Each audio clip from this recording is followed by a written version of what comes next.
Señor, te damos muchas gracias porque eres bueno. Gracias, Señor, por tu amor, por tu misericordia, por tu fidelidad.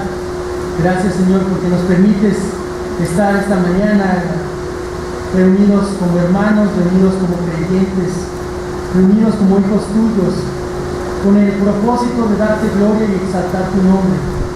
Señor, te pido que nos ayudes, por favor, a aprender o recordar más de tus escrituras, Señor. Pero sobre todo, Señor, que podamos ponerlas en práctica, Señor. Señor, ayúdanos, por favor, en este tiempo. En el nombre de Cristo te lo pido. Amén.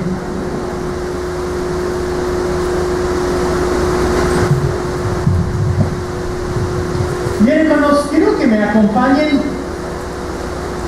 en nuestras mentes, cada uno pensando en nuestro pasado, en el pasado de nuestras vidas. ¿Están listos? ¿Estamos listos? Muy bien. ¿Cómo éramos antes de conocer a Cristo? Cada uno piensa en su mente. ¿Cómo era antes de conocer a Cristo? ¿Hacia dónde se dirigía su vida? ¿Qué rumbo llevaba? A lo mejor y aparentemente tu vida iba muy bien, con éxito, tenías un buen trabajo, aparentemente, probablemente, no tenías ninguna necesidad hasta que te diste cuenta que sí había una necesidad. ¿Cuál era esa necesidad? El Señor Jesucristo. Pero probablemente, y por otro lado, tu vida era un verdadero caos. Estaba lleno de problemas, y fue así como encontraste al Señor Jesucristo.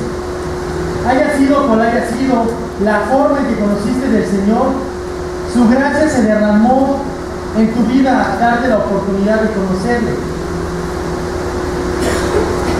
Pero sabes, la gracia de Dios no se estancó en ese evento específicamente, sino que sigue obrando en tu vida y es sumamente importante en tu andar cristiano.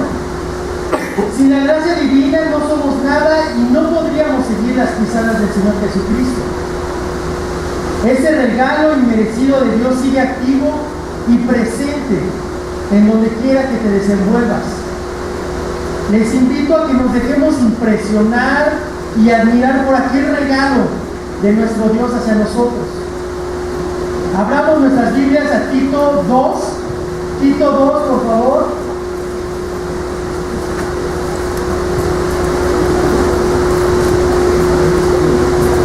Y voy a pedir, si por favor pueden apagar los ventiladores.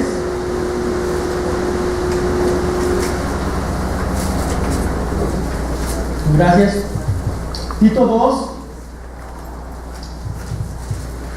versículo 11 al 14, dice así: porque la gracia de Dios se ha manifestado para salvación a todos los hombres, enseñándonos que renunciando a la impiedad y a los deseos mundanos, vivamos en este siglo sobria, justa y piadosamente, aguardando la esperanza bienaventurada y la manifestación gloriosa de nuestro gran Dios y Salvador Jesucristo, quien se dio a sí mismo por nosotros para redimirnos de toda iniquidad y purificar para sí un pueblo propio, celoso de buenas obras. Bien, fíjense que esta carta es bien interesante, esta carta que Pablo escribe a Tito, porque normalmente Pablo nos tiene acostumbrados que todas sus cartas, todas sus demás cartas, las inicia, más o menos la mitad de la carta es de pura teología y doctrina, y después inicia con la práctica, cómo aplicar esa teología. Sin embargo, esta carta es al revés. Inicia con toda la parte práctica y después pasa a la zona de la doctrina. Así que Pablo escribe a Tito sobre lo que deben poner justo antes de este pasaje, lo que deben poner en práctica los hermanos. Menciona las características del líder de la iglesia, el cómo deben ser las ancianas, los jóvenes, los siervos. Es decir, Pablo ha estado hablando en el primer capítulo y medio de cómo se aplica la palabra de Dios en las relaciones sociales. de que la vida piadosa es una exigencia de los creyentes. Y ahora pasa a explicar el por qué la vida piadosa es una exigencia para los creyentes. Y para hacerlo aborda el tema de la gracia. Volvamos a leer nuestro pasaje, pero entonces recordemos, Pablo les está diciendo, ustedes deben comportarse de esta forma, y vamos al pasaje, porque la gracia de Dios se ha manifestado para salvación a todos los hombres, enseñándonos que renunciando a la impiedad y a los deseos mundanos, vivamos en este siglo sobria, justa y piadosamente, aguardando la esperanza bienaventurada y la manifestación gloriosa de nuestro gran Dios y Salvador Jesucristo, quien se dio a sí mismo por nosotros para redimirnos de toda iniquidad y purificar para sí un pueblo propio, celoso de buenas obras. De este pasaje aprenderemos o recordaremos tres maneras en que la gracia divina se manifiesta hacia los seres humanos. Tres maneras en que la gracia divina se manifiesta hacia los seres humanos. Tengamos nuestros boletines y nuestras plumas listas también, por favor. Y antes de seguir avanzando, es necesario que dejemos claro que la gracia es un regalo. ¿Un regalo qué? Inmerecido de Dios. Es decir, es todo aquello que Dios nos da que no nos merecemos. Y también es necesario decir que la Biblia enseña que lo único que merece el ser humano debido a su pecado es condenación eterna. Así que todo lo que tengamos que no sea esa condenación eterna es gracia. Versículo 11. Porque ¿qué? La gracia de Dios se ha manifestado ¿para qué? Salvación a todos los hombres. Número 1 en nuestros boletines, por favor. Número 1 en nuestros boletines. La gracia divina ofrece, ¿qué creen? Salvación. La gracia divina ofrece salvación. Entonces, la primera manifestación de la gracia divina es otorgar salvación a los seres humanos. Bueno, y puedes preguntarte, la verdad es que yo no necesito ser salvado de nada. ¿Salvación de qué? Para entender un poco mejor esto, es necesario recordar que a Dios le disgusta de tal manera el pecado, que ha dejado claro en las Escrituras que Dios no puede tener relación con los pecadores. Y también la Biblia dice que todos los seres humanos somos pecadores. Así que el gran problema es que como todos nosotros somos pecadores, por consecuencia no podemos tener comunión con Dios. Y además lo que merecemos por nuestros pecados es la muerte eterna. Es decir, tú y yo lo único que merecemos por nuestros pecados es la condenación en el lago de fuego. Eso es lo que dice la Biblia. Ese es nuestro único destino. La pregunta entonces, ¿de qué nos tiene que salvar?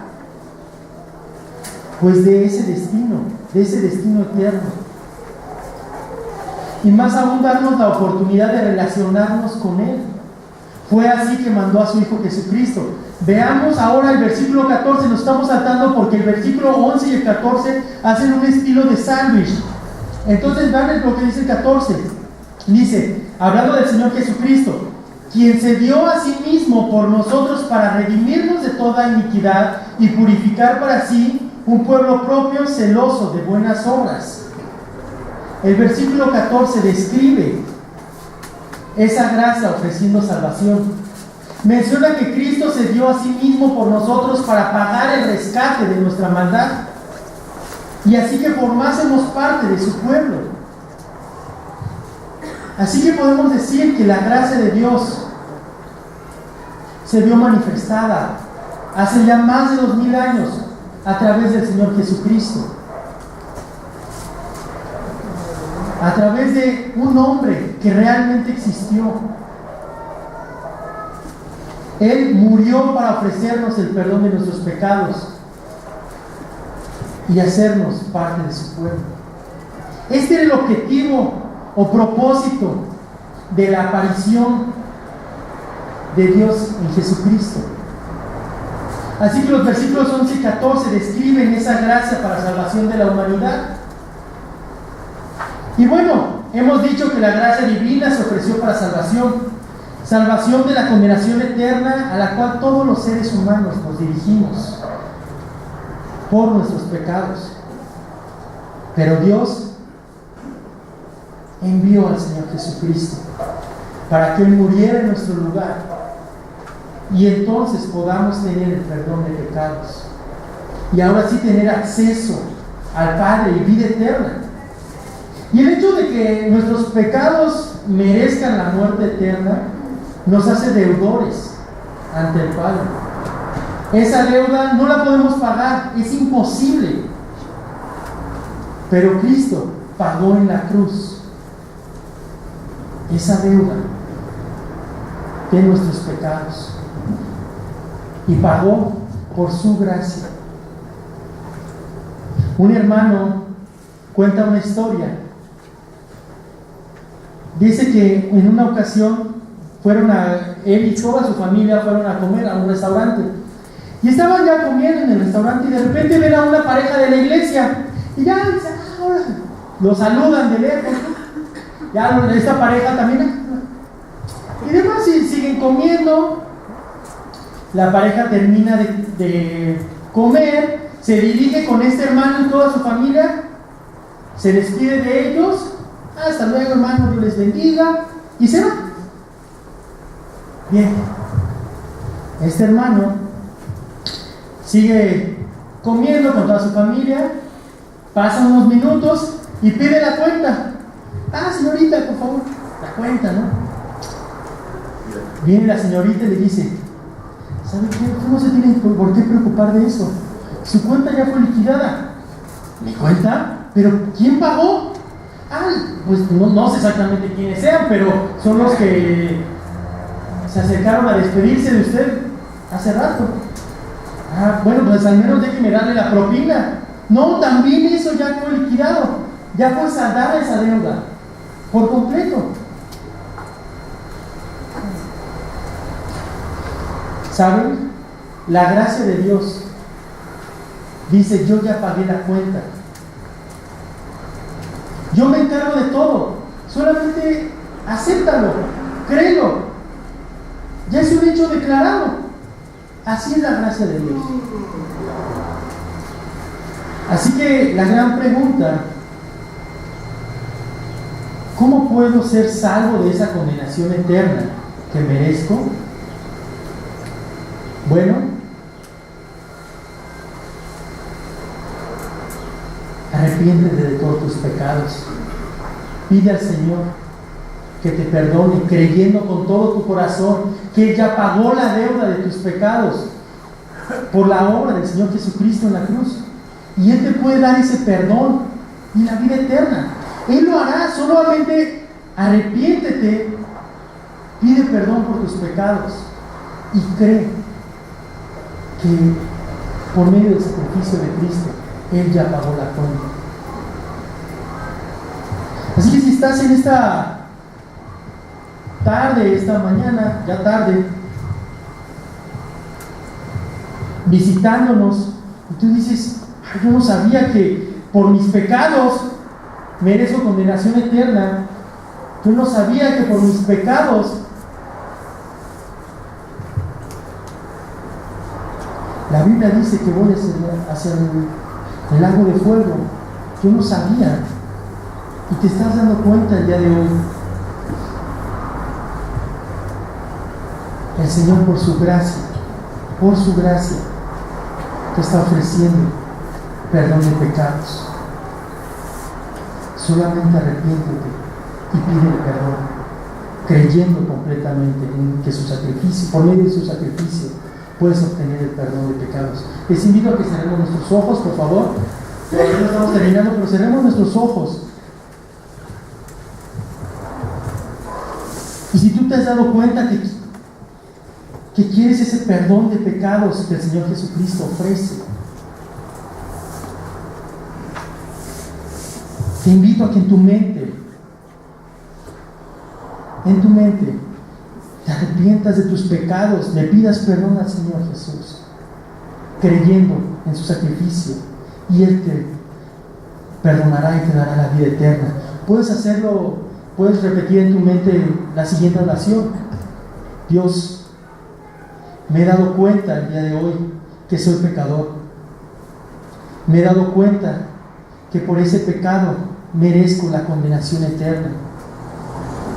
Me arrepiento de mis pecados. Te pido que me perdones.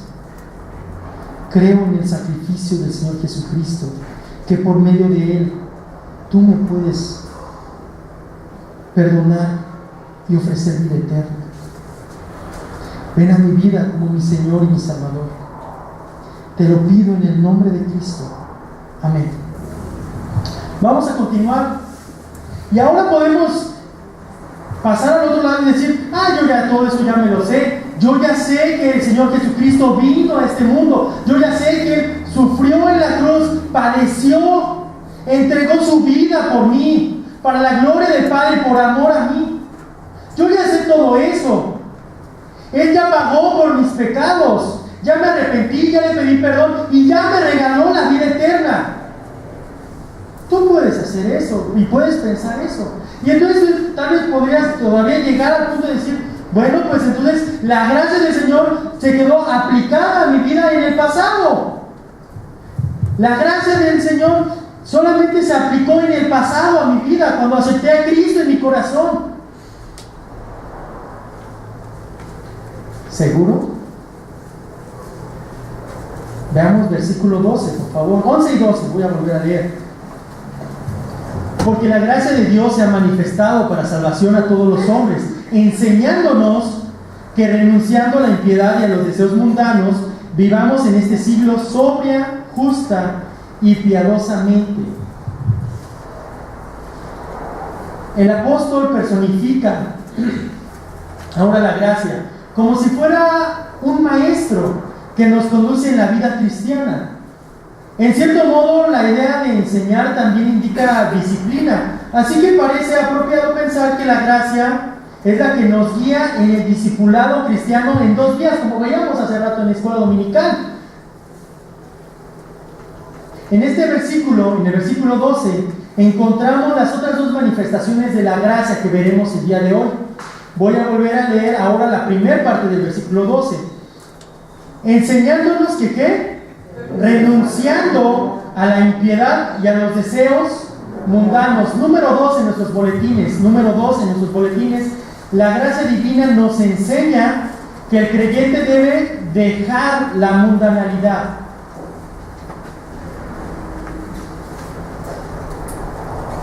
La gracia divina nos enseña que el creyente debe dejar la mundanalidad.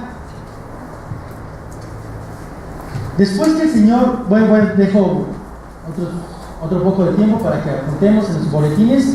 La gracia divina nos enseña que el creyente debe dejar la mundanalidad.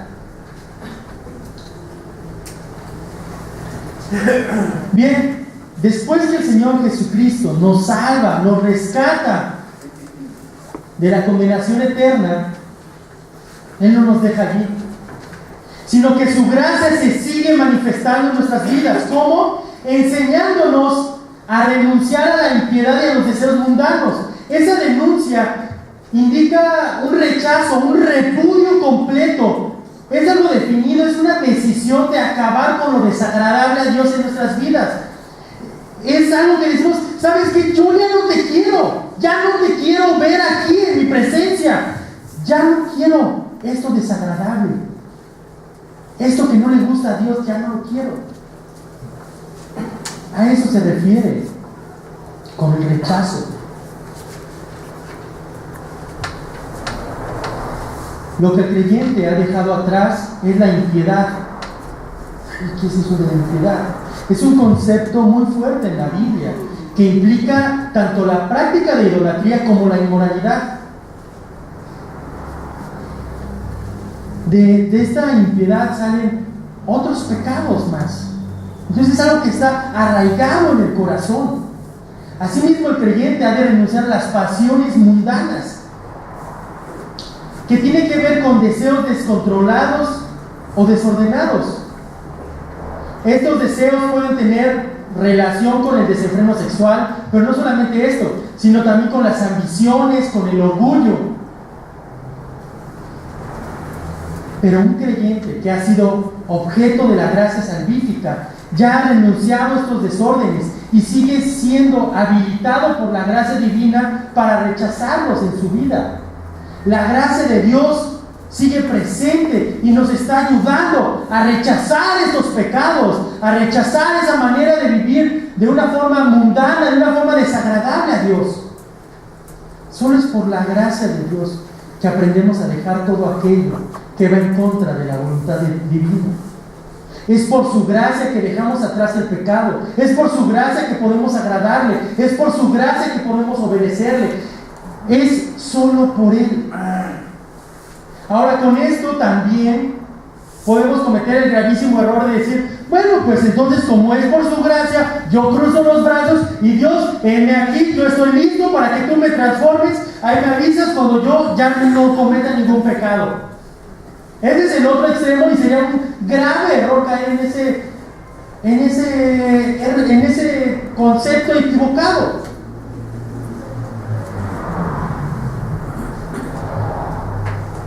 Como vimos, su gracia nos ayuda, pero ¿nos ayuda a qué?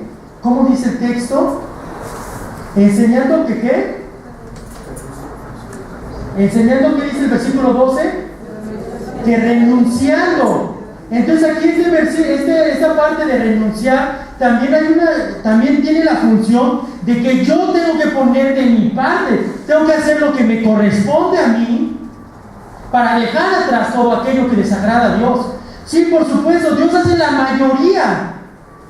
Su gracia nos está equipando y nos está enseñando, pero yo tengo que tomar la decisión de renunciar. Aquí están las dos partes. Dios hace casi todo, pero también me toca a mí hacer parte, a tomar decisiones de dejar atrás el pecado. Debemos trabajar para renunciar a los hábitos pecaminosos y más aún debemos trabajar para renunciar a las concupiscencias de nuestros corazones. No obstante, la gracia de Dios no solo nos ayuda a quitar estos actos pecaminosos que le desagradan, sino que también nos enseña a realizar lo recto delante del Señor. Veamos nuevamente 11 y 12. Dice así: porque la gracia de Dios se ha manifestado para salvación a todos los hombres, enseñándonos, en primer lugar, que renunciando a la impiedad y a los deseos mundanos, y aquí viene el otro punto, enseñándonos también, la gracia nos enseña a que vivamos en este siglo sobria, justa y piadosamente. Número 3 en nuestros boletines. Número 3. La gracia divina nos enseña que el creyente debe hacer la voluntad de Dios.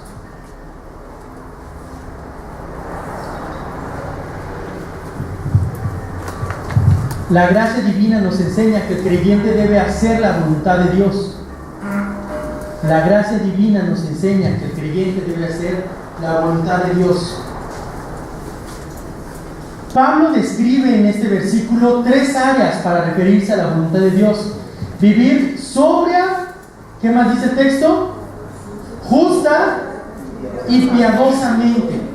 Pero vean, estas 3 áreas involucran el todo del creyente, el todo del hombre.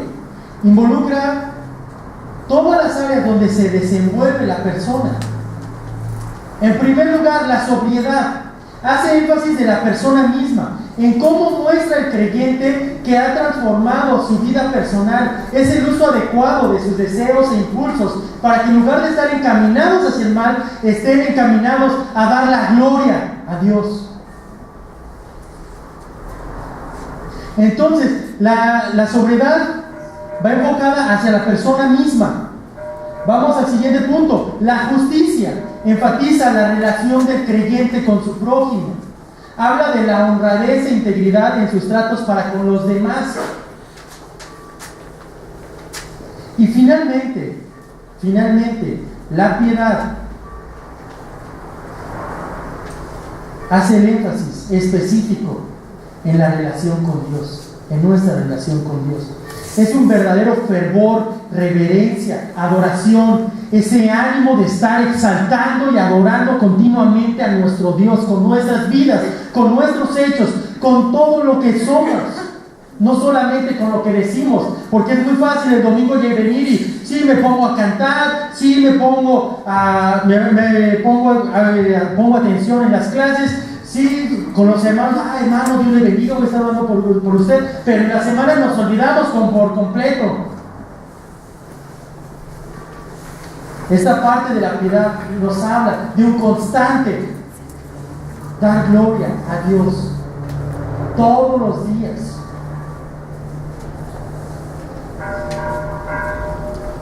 Notemos algo. En el primer punto, el énfasis estaba en lo que hizo el Señor por nosotros en el pasado, cómo se derramó su gracia en el pasado. En el versículo 12, el énfasis está en lo que hace nuestro Dios en el presente, cómo se derrama su gracia en nuestro presente,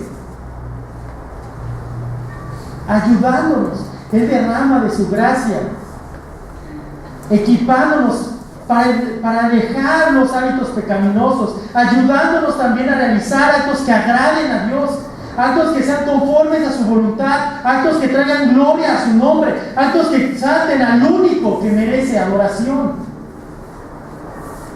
Su gracia continúa con nosotros en nuestro presente. Sí, así de hermosa y maravillosa es la gracia del Señor. Así de increíble y majestuosa es su gracia. Pero no olvidemos que así como hay gracia, también nosotros debemos hacer lo que nos corresponde, renunciar a la mundanalidad, y en el versículo 2, en la última parte dice, y vivir de acuerdo a su voluntad. Entonces hay una renuncia de nuestra parte también, y ese vivir de acuerdo a los estatutos bíblicos.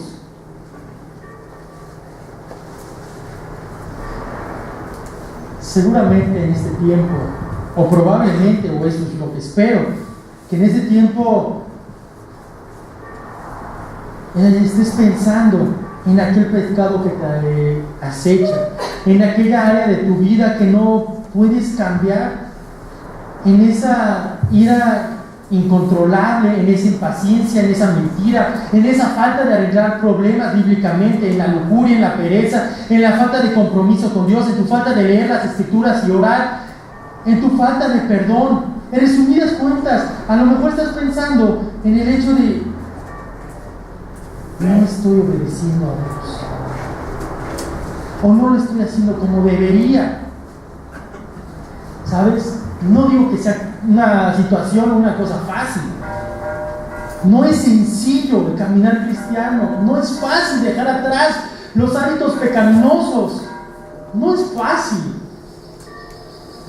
Pero la gracia de Dios es más grande que tus problemas, tus concupiscencias, tus pecados. Es más grande, más poderosa. Su gracia es tan maravillosa que Dios te ayudará a dejar aquellos pecados y vivir santamente. Solo comprometámonos con Dios.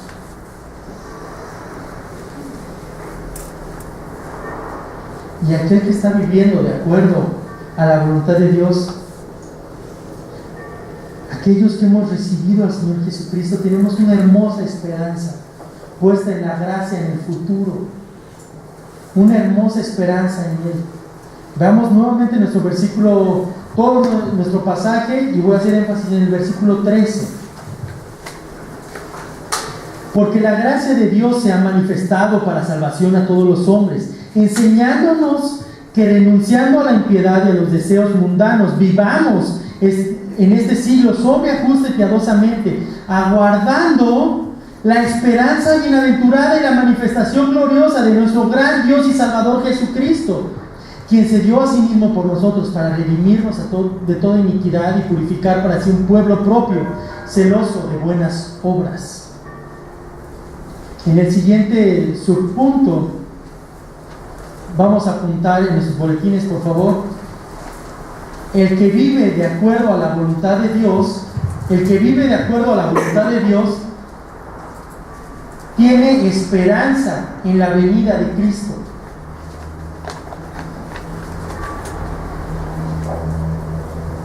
El que vive de acuerdo a la voluntad de Dios tiene esperanza en la venida de Cristo.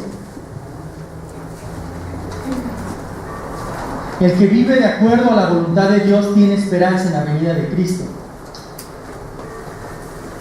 ¿Saben, hermanos, hermanas, amigos, amigas? El creyente no vive sin esperanza. Por el contrario, tenemos aquella esperanza de que no adoramos a un Dios muerto, adoramos a un Dios vivo.